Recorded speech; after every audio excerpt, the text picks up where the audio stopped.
We are listening. We are strategizing. We are mobilizing. We are educating ourselves.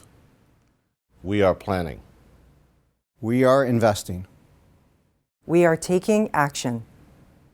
We are working together to address anti-Black racism. We are all listening. On Tuesday, June 9th, each of our command members and I took part in a training session on anti-Black racism delivered by Sue Lynn Knight and Ty Smith of our Equity, Inclusion, and Human Rights Unit. In this session, we tackled topics such as societal and structural effects of anti-Black racism, the Black employee experience, anti-Black racism in the community, and its relation to policing. The command team and I are reflecting on the current events in our city and globally, as well as right here within our own organization. We are examining our biases and asking ourselves the difficult questions. And so, I want you to know that we are listening, discussing, reflecting. We want to learn and understand more so that we can continue to strategize on how we can create meaningful and sustainable change. This session was a part of this process.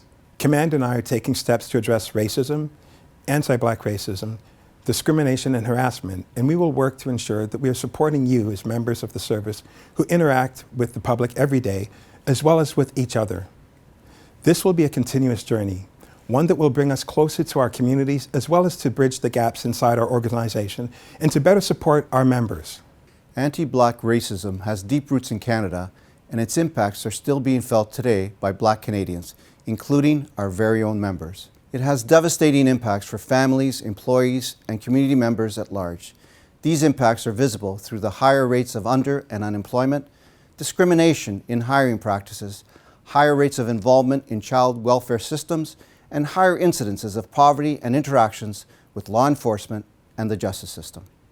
Unfortunately, these realities often lead members within the broader community to attribute these causal impacts to the Black community itself, with the belief that they, Black people, are born that way and bring it on themselves.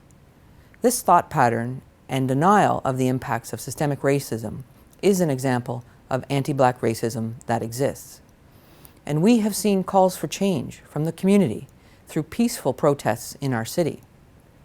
It is also important to note that this very same anti-Black racism is also affecting our very own members. Here at the service, it has been noted that some Black members have been made to feel as though they are filling quotas, as if their skills and experiences do not measure up. They have been made to feel as though they cannot connect with each other openly to converse or socialize, as they are viewed suspiciously by other members for congregating similar to what is felt in our communities. They have experienced open banter centered on anti-Black sentiments, jokes, and memes. And when some of these members have sought support through our internal support networks, they've been further ridiculed by other colleagues. Sadly, the very intention of the creation of our ISNs, and in particular the Black ISN, which was to offer support, mentorship, and guidance to our diverse members to help them succeed in our organization, had become a pain point for them, as many other members questioned the need for these networks and ostracized them. These behaviors do not reflect the mission, vision, and values of our organization. We can and will do better as individuals, as leaders, as members, as officers, and as an organization.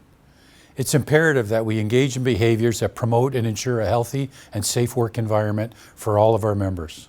As we are not immune as an organization to these impacts, we need to also be mindful about the negative stereotypes about Black individuals and how that could influence the calls for service that we receive in the community or the interactions that we have with community members.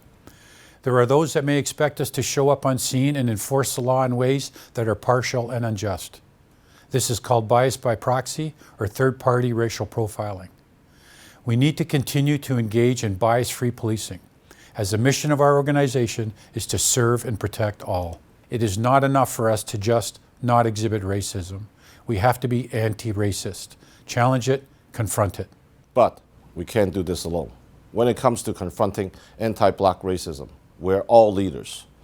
This leadership starts with each one of us doing the inner work of becoming aware how racism lives within us and how it's continually perpetuated through all of us. To this end, it is important to note that our service was one of the first policing agencies to offer anti-Black racism training and education on Indigenous people through our in-service training program. And we're leading the way on identifying and addressing systemic racism through our race-based data collection strategy. Further to this, we have embarked on a well-being, harassment, and discrimination review conducted by Deloitte. But this work also needs all of you, your involvement, your input, your support, and your leadership. We expect the senior leaders in the service to demonstrate and reinforce inclusive behaviors, which includes listening to the experiences of our members and our communities, showing active support, encouraging positive interactions both within our service and with our communities. It is important to educate yourself and members in your area on anti-Black racism and discrimination, and to deal with issues when they arise. This also needs to include the ongoing development, mentorship, support, and promotion of Black talent in our organization.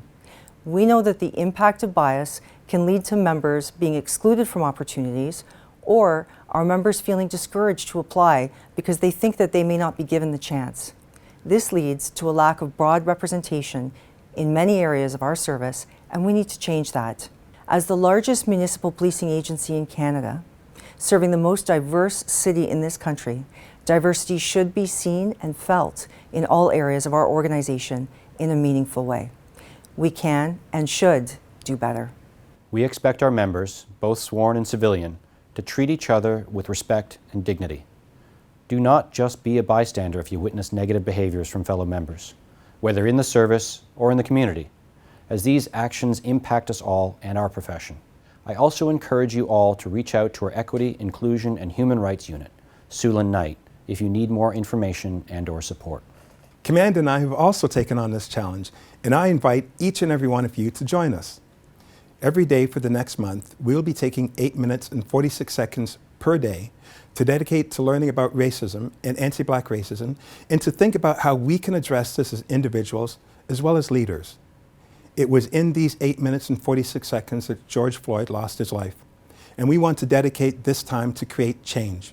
Of course, these minutes are symbolic, and our work will require a great commitment over the next coming months.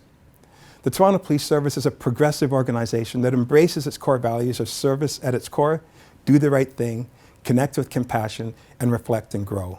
We'll be talking more about the good work that our service already does in earning public trust, and how we will be looking to do more.